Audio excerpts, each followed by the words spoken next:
نحمده ونصلي ونسلم على رسوله الكريم أما بعد فأعوذ بالله من الشيطان الرجيم بسم الله الرحمن الرحيم وإذ قلتم يا موسى لن نؤمن لك حتى نرى الله جهرة فأخذتكم الصاعقة وأنتم تنظرون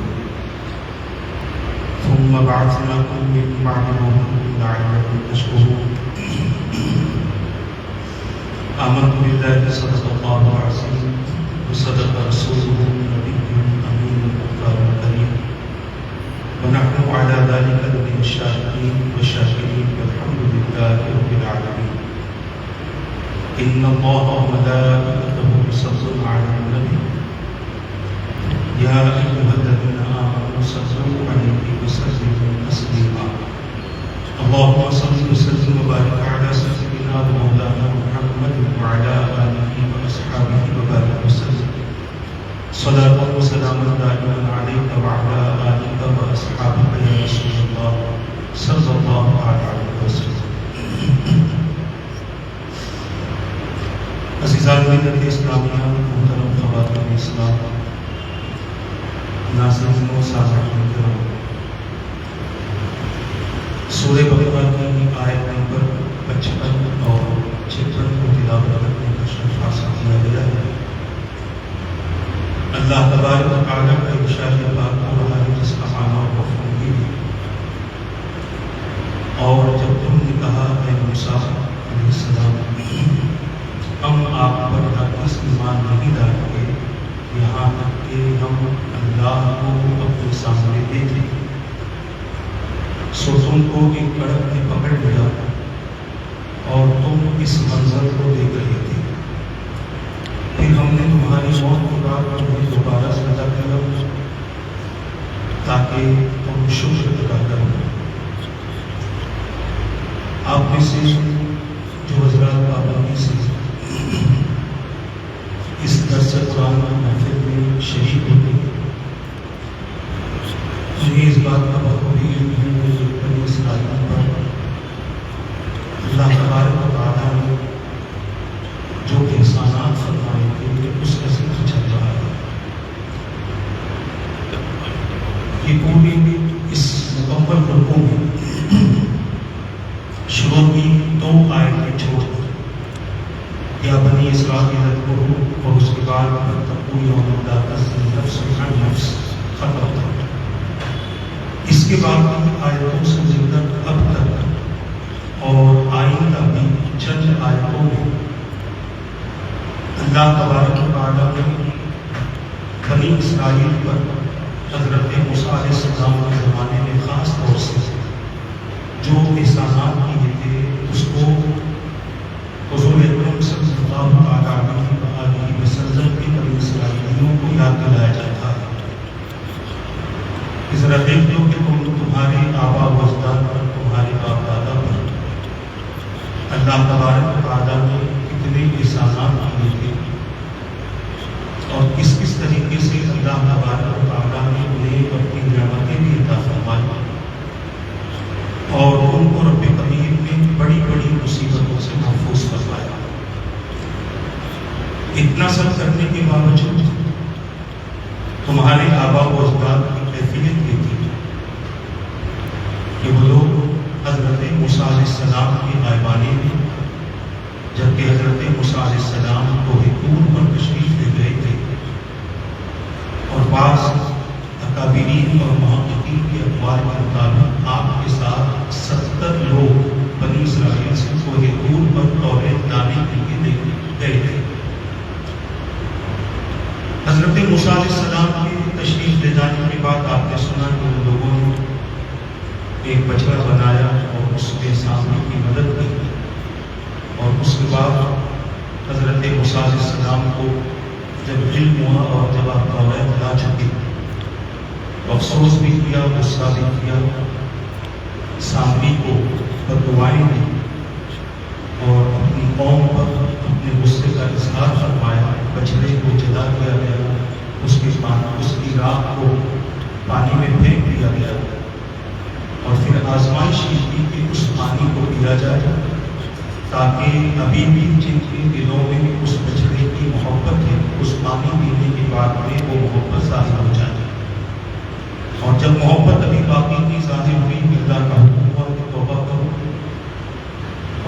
توبہ یہ تھی کہ ان کو قتل کیا جائے، یعنی ان کو ختم کیا جائے جو اس بچڑے کی پرستش میں مصروف تھی۔ ان کو قتل کیا گیا۔ اس کی سارے واقعات سابقہ نشست میں میں نے آپ کے سامنے عرض کی کہ ان کی توبہ یہ تھی کہ ان کو قتل کیا جائے، اور قتل کرنے کے لیے کسی اور جماعت کو نہیں بلایا گیا بلکہ انہی کی جماعت کے وہ افراد،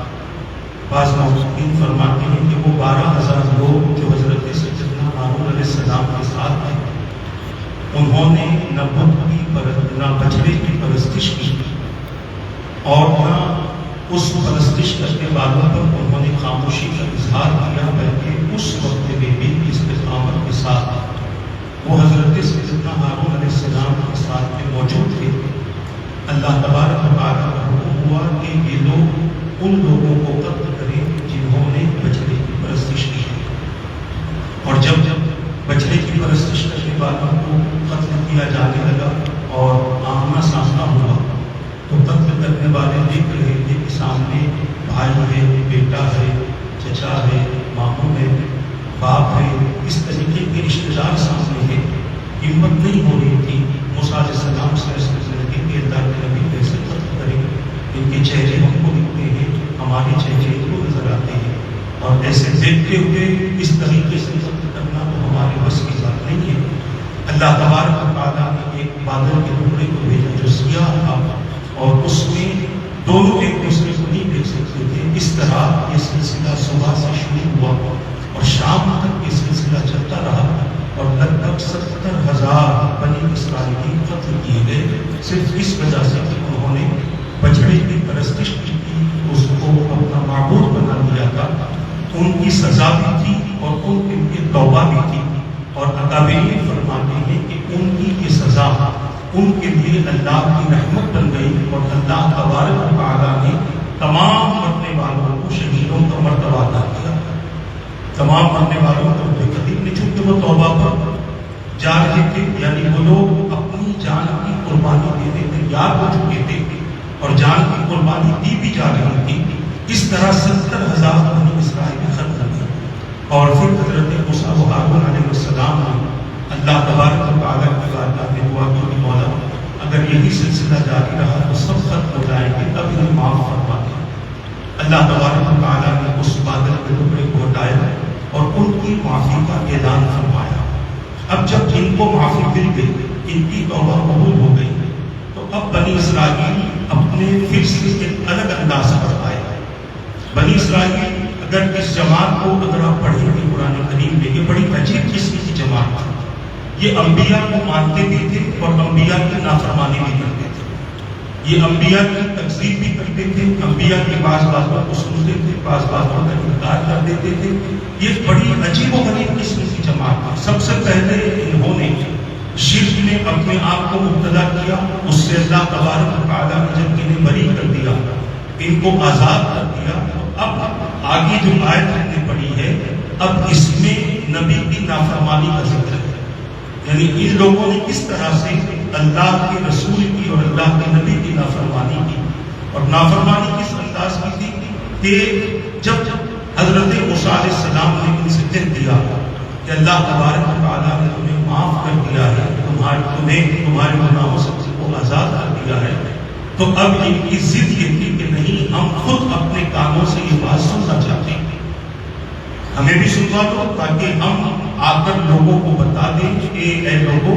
اللہ نے ہمیں معاف کر دیا ہے اور ہم نے یہ خود سے سنا ہے، لہذا اس بات کی ہم خود گواہی دیں گے۔ حضرت موسیٰ علیہ السلام نے اللہ تبارک و تعالیٰ کی بارگاہ میں عرض کیا کہ اے اللہ، یہ لوگ تو اس قسم کی بات کرتے ہیں کہ یہ لوگ چاہتے ہیں کہ یہ تیرا کلام سنیں، اور سن کر یہ لوگ مطمئن ہو جائیں اور دوسروں کو آ کر گواہی دیں کہ اللہ تبارک و تعالیٰ نے ہمیں معاف فرما دیا ہے۔ تو اللہ تبارک و تعالیٰ نے حضرت موسیٰ علیہ السلام سے فرمایا کہ اے موسیٰ، اپنی قوم کے 70 آدمیوں کا انتخاب کرو، یعنی وہ قوم تو بڑی بڑی تھی، میں نے اس سے پہلے بھی کہا کہ 6 لاکھ سے زیادہ لوگ تھے،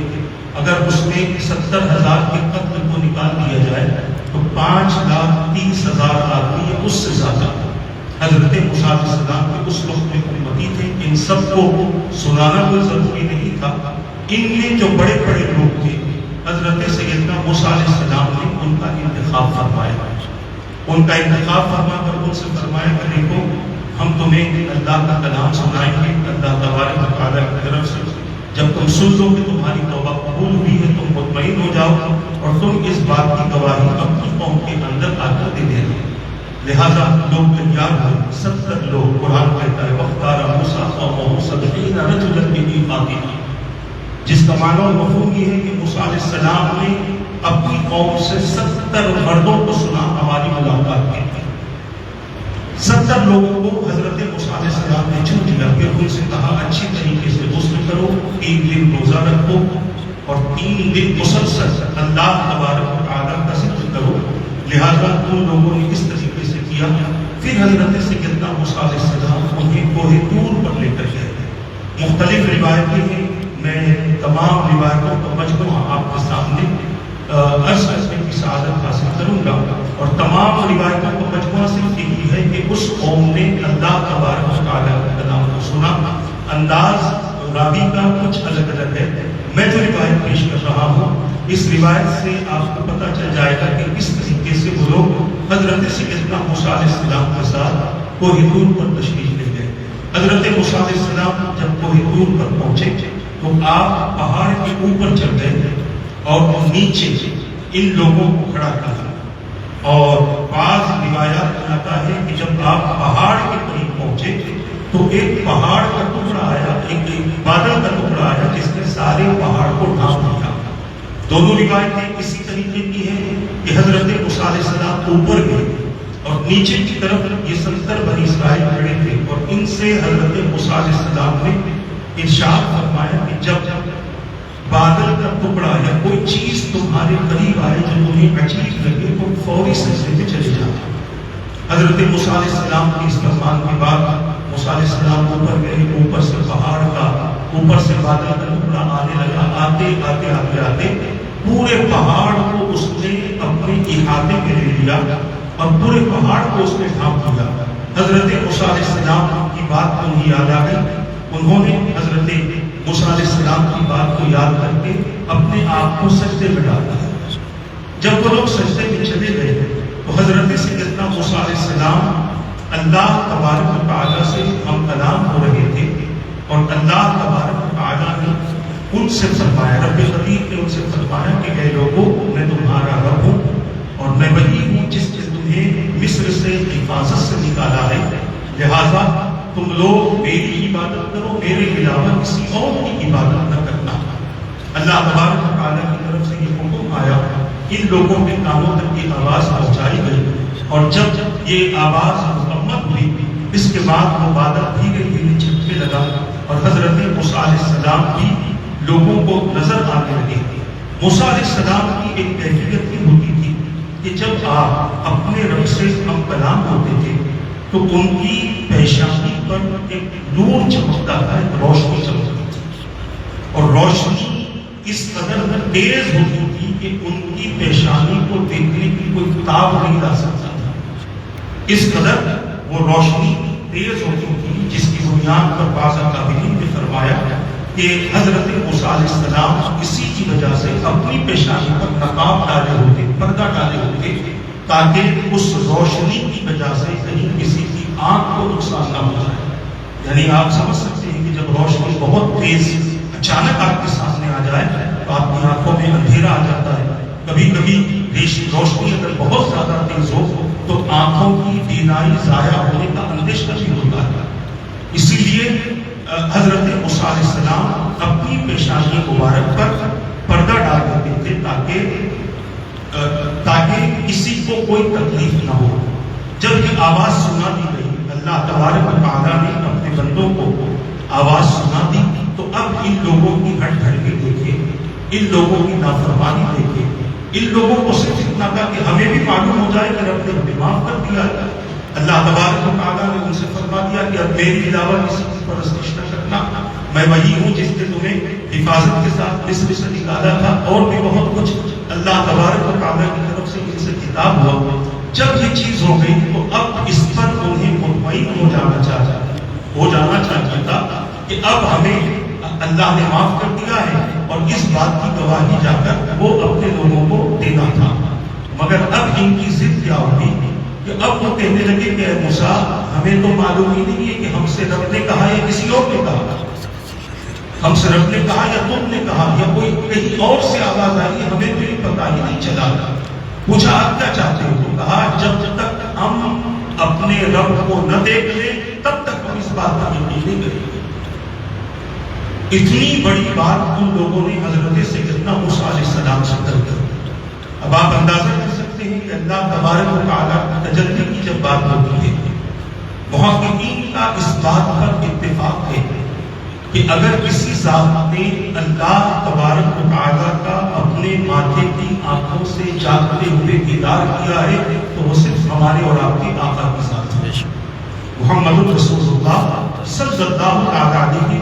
وسلم کی ذات ہے۔ اس میں اختلافات ہیں اور بہت سارے اس میں اختلافات بھی کی ہے، مگر حقیقت کی ہے کہ اکثر بڑے بڑے محدثین کا اس بات پر اتفاق ہے کہ اللہ کے رسول صلی اللہ علیہ وسلم نے اللہ تبارک و تعالیٰ کو اپنے ماتھے کی آنکھوں سے جاگتے ہوئے معراج میں دیکھا ہے، جب وہ حضور کو اللہ نے نامہ میں بلایا تھا۔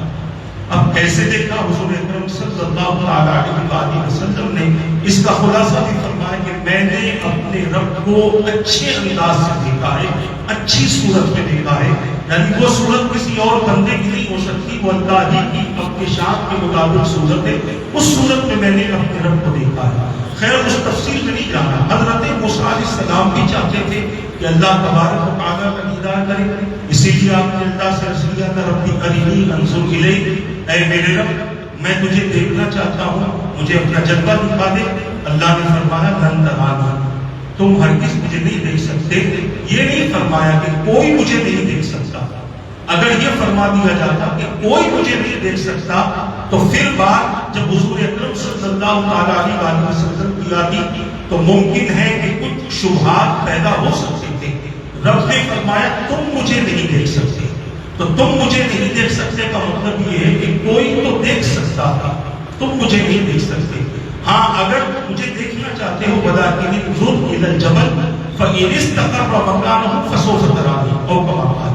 اللہ تبارک و تعالیٰ نے فرمایا کہ اگر تم مجھے دیکھنا چاہتے ہو تو پہلے پہاڑ کی طرف دیکھو، اگر اس پہاڑ کو دیکھتے ہوئے تم اگر استقامت کے ساتھ رہ گئے تو پھر میں تمہیں اپنا جلوہ دکھاؤں گا، فسوف ترانی، عنقریب تم مجھے دیکھ لو گے۔ حضرت موسیٰ علیہ السلام جب پہاڑ کی طرف دیکھنے لگے تو قرآن کہتا ہے فلما تجلی ربہ للجبل جعلہ دکا وخر موسیٰ صعیقا، کہ جب پہاڑ پر اللہ نے تجلی فرمائی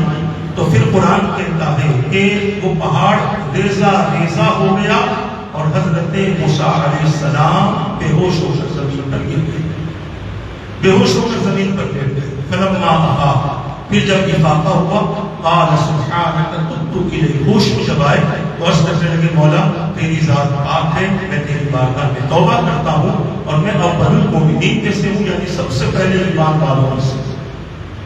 حضرت موسیٰ علیہ السلام نے جو تجلی دیکھی تھی، بعض محققین فرماتے ہیں کہ اس تجلی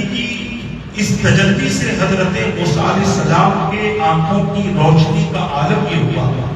کہ 40 میل کی دوری پر کالے پہاڑ پر کالی چوٹی چلتی تھی تو موسیٰ علیہ السلام یہاں سے دیکھ لیتے تھے۔ اس تجلی کے جو نور آپ نے دیکھا تھا، اس نور سے جو آپ کی بینائی کی کیفیت ہوئی وہ یہ تھی، پھر سے سن لیں 40 میل کی دوری پر، 40 میل لگ بھگ 65 سے 70 کلومیٹر ہوتا ہے، 40 میل کی دوری پر کالی رات میں، یعنی چاند کا کوئی اندیشہ نہیں، کوئی وہم و گمان نہیں، 40 میل کی دوری پر کالے پہاڑ پر کالی چوٹی اگر چلتی تھی تو موسیٰ علیہ السلام یہاں سے اسے دیکھ لیا کرتے تھے۔ یہ حضرت موسیٰ علیہ السلام کی نگاہ کا کمال ہوا اللہ تبارک و تعالیٰ کی تجلی کی وجہ سے، اس نور کی وجہ سے۔ تو عرض کرنا یہ ہے کہ ان لوگوں نے ایک بہت بڑی بات حضرت موسیٰ علیہ السلام سے کہنے لگے کہ اب ہمیں اللہ کو دیکھنا ہے، اگر وہ دکھا دے اپنا جلوہ اور پھر کہے تو ہم مانیں گے معذرت۔ تو اللہ تبارک و تعالیٰ کو ان کا یہ جملہ اتنا ناپسند ہوا کہ اللہ تبارک و تعالیٰ فرماتا ہے فَأَخَذَتْهُمُ الصَّاعِقَةُ وَأَنْتُمْ تَنظُرُونَ کہ تم کو ایک کڑک نے پکڑ لیا، یعنی آسمانی ایک آگ آئی، بجلی نہیں تھی، کیونکہ بجلی آتی ہے تو ایک پر گرتی ہے، وہاں 70 تھی، ایک پر گرتی ہے، بجلی ایک پر گرتی ہے۔ اللہ نے آسمان سے ایسی آگ بھیجی کہ وہ آگ انہیں پکڑ چکی، اور پھر کیفیت یہ تھی وَأَنْتُمْ تَنظُرُونَ بھی خدا قرآن کہتا ہے کہ اس آگ کی کیفیت یہ تھی کہ اس میں لپٹا ہوا اور اس کے ذریعے مرتا ہوا تم ایک دوسرے کو دیکھ رہے تھے، یعنی تم دیکھ رہے تھے، تمہاری نظروں سے وہ چھپا ہوا نہیں تھا، اور یہ سزا تھی اس بات کی کہ تم نے پہلے کہا کہ ہمیں سننا ہے تاکہ ہم مطمئن ہو جائیں،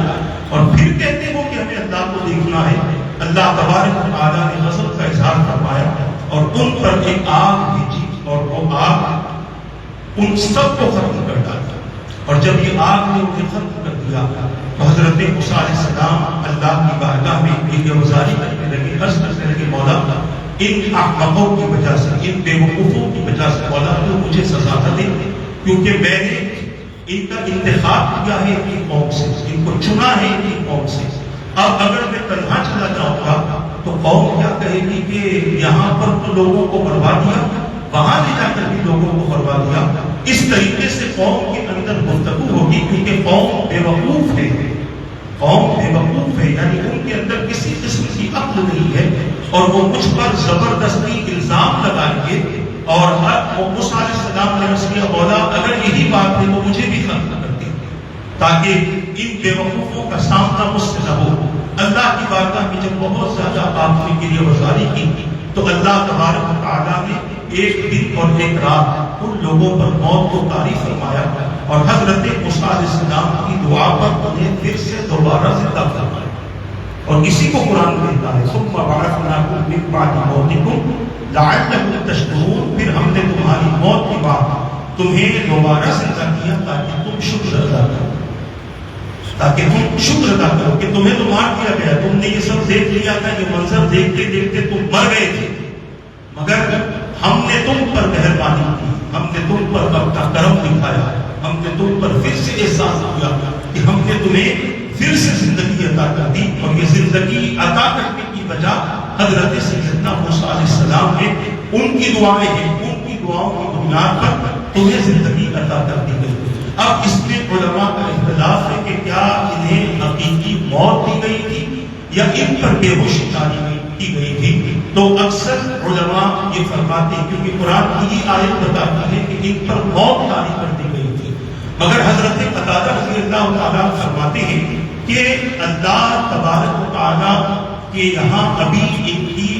زندگی بچی ہوئی تھی، اسی لیے رب قدیر نے مرنے کے بعد انہیں پھر سے زندہ کیا تاکہ اپنی بقایا زندگی پوری کرے، یعنی جو وقت ان کے لیے موت کا مقرر ہے اسی وقت پر ان کی موت ہو، اسی لیے اللہ تبارک و تعالیٰ نے پھر سے انہیں زندگی عطا فرمائی، اور جب زندگی عطا فرمائی تو پھر اللہ تبارک و تعالیٰ کی طرف سے یہ حکم ہوا کہ جب میں نے تمہیں موت کے بعد پھر سے زندگی دی ہے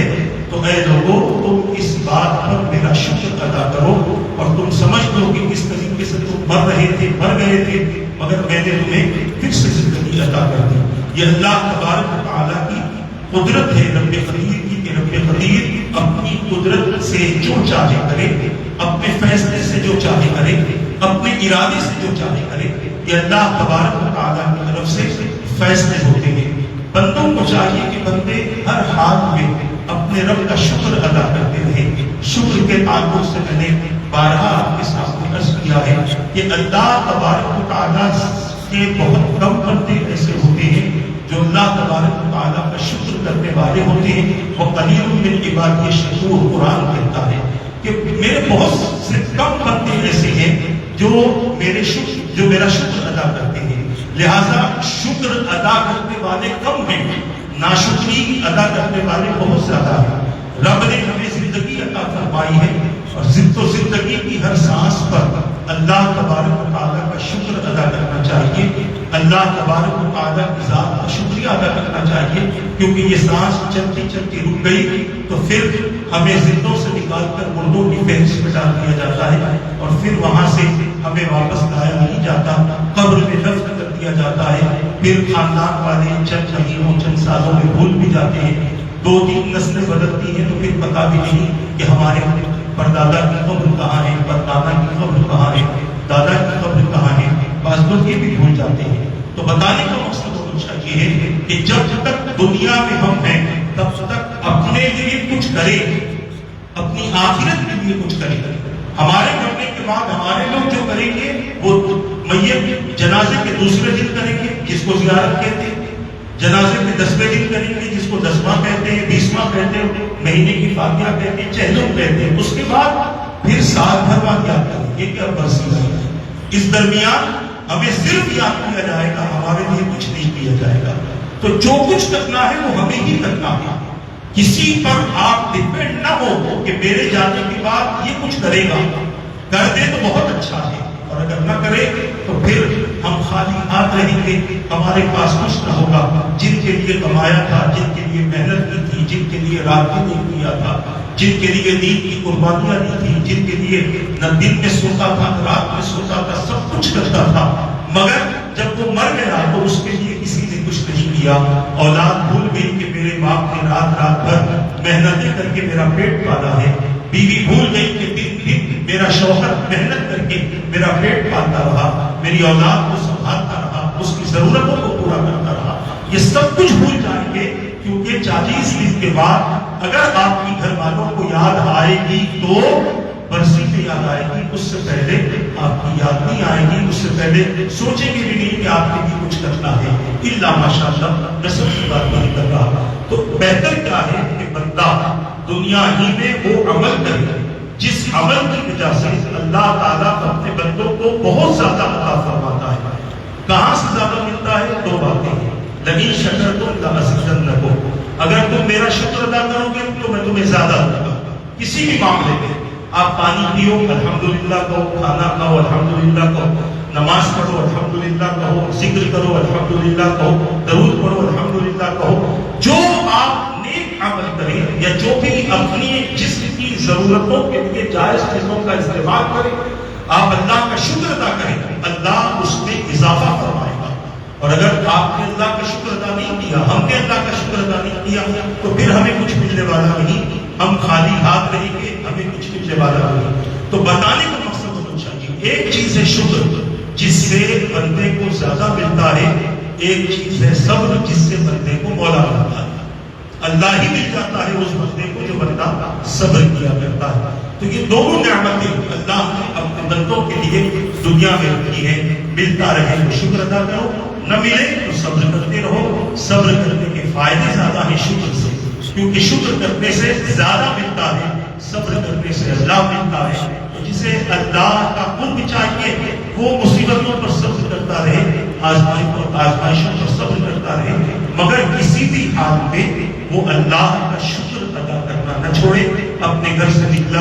اپنی منزل پہ پہنچا تو الحمدللہ کہ مولا تیرا شکر ہے، میرے آنے کی طاقت تو نہیں تھی، تیرے طرف سے میں یہاں تک پہنچ گیا۔ پھر وہاں سے نکلے اپنے گھر پہنچے، پھر الحمدللہ کہ مولا تیرا شکر ہے، حفاظت کے ساتھ کسی قسم کے حادثے کے بغیر میں وہاں سے نکلا، اپنے گھر پہنچ گیا، رب تیرا شکر ہے۔ اسی طرح اللہ کا شکر ادا کرتے رہو۔ اللہ تبارک و تعالیٰ اپنے بندوں سے انہی چیزوں کو پسند فرماتا ہے اور بندوں کے لیے انہی چیزوں سے محبت فرماتا ہے۔ اب اس کے بعد ایک اور اللہ تبارک و تعالیٰ نے بیان فرمایا کہ جو بنی اسرائیل پر احسان کیا گیا تھا کہ ان کے لیے من و سلوہ نازل کیا گیا۔ یہ من و سلوہ کیا ہے اور کس طریقے سے اس کا نزول ہوا، آئندہ انشاءاللہ اس حوالے سے گفتگو ہوگی۔ اللہ تبارک و تعالیٰ سے دعا ہے رب قدیر جو کچھ کہا گیا کہنے میں غلطی ہو تو اپنے حبیب کی سب سے معاف فرما دے، ان باتوں پر مجھے اور سب کو عمل کی توفیق عطا فرما۔ ہم میں ہمارے متعلقین میں جو بیمار ہیں انہیں شفائے کلی نصیب فرما دے، پریشانی کو دور فرما، قرض کا رہائی نصیب فرما دے۔ رب قدیر اپنے فضل و کرم سے ہمارے مرحومین کی مغفرت فرما، بالخصوص ہمارے اس مسجد کے خادم، تیرے در کی اور تیرے دربار میں خدمت کرنے والے جناب جعفر صاحب کے بڑے بھائی کا انتقال ہو چکا ہے۔ مولا بڑی بیماری سے انہیں تو نے راحت کو عطا کی ہے، ان کے گھر والوں کے لیے بڑا مشکل موقع ہے۔ اے رب قدیر اپنے فضل و کرم سے ان کے بھائی سے جو غلطیاں ہوئی اس کو معاف فرما دے۔ رب قدیر ان کو جنت الفردوس عطا فرما، ان کے گھر والوں کو بالخصوص جعفر صاحب کو اور جعفر صاحب کے اور بھی جو رشتہ دار ہیں مولا ان کے گھر والوں کو صبر جمیل عطا فرما دے۔ رب قدیر ایمان کی سلامتی کے ساتھ زندگی عطا فرما، ایمان کی حالت میں کلمہ پڑھتے ہوئے نبی کا دیدار کرتے ہوئے بہت نصیب فرما دے۔ پھر بروز قیامت ہمیں ہماری نسلوں کو ہمارے مرحومین کو اپنے حبیب کی شفاعت عطا فرما برحمتک یا ارحم الراحمین۔ وما علینا الا البلاغ۔ السلام علیکم ورحمۃ اللہ وبرکاتہ۔